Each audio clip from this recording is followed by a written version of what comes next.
উৎসবের মধ্যেই শহীদদের স্মরণ করলেন ব্যারাকপুর পৌরসভা ২ নম্বর ওয়ার্ডের কাউন্সিলর সম্রাট তপাদার। ওয়ার্ডের বিভিন্ন এলাকা ঘুরে ঘুরে মোমবাতি হাতে শহীদদের স্মরণ করে মৌন মিছিল করেন তিনি। ওয়ার্ডের কাউন্সিলর সম্রাট তপাদারের তত্ত্বাবধানে দলীয় কর্মী সমর্থকদের নিয়ে এই দিনের এই কর্মসূচি সম্পন্ন হয়।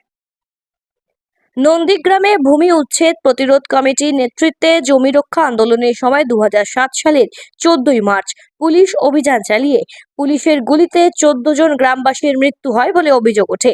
নিহতদের স্মরণে প্রতি বছর এই দিনটিকে রাজ্য জুড়ে নন্দীগ্রাম দিবস হিসাবে পালন করে তৃণমূল কংগ্রেস। প্রাণ হারানো শহীদদের স্মরণে মাল্যদান করে বিশেষভাবে শ্রদ্ধা জানানো হয় এদিন। এইভাবেই দলনেত্রীর নির্দেশ মেনে ব্যারাকপুর পৌরসভা ২ নম্বর ওয়ার্ডের কাউন্সিলর সম্রাট তাপাদার এই দিনের এই কর্মসূচি পালন করেন। শহীদদের স্মৃতিতে মাল্যদানের পাশাপাশি এদিন মোমবাতি হাতে ওয়ার্ডের বিভিন্ন এলাকা ঘুরে ঘুরে মৌন মিছিলের মাধ্যমে এই দিনটি উদযাপন করেন কাউন্সিলর সম্রাট তাপাদার এবং তার অনুগামীরা। ব্যারাকপুর থেকে পার্থ হালদারের রিপোর্ট, সঠিক বার্তা।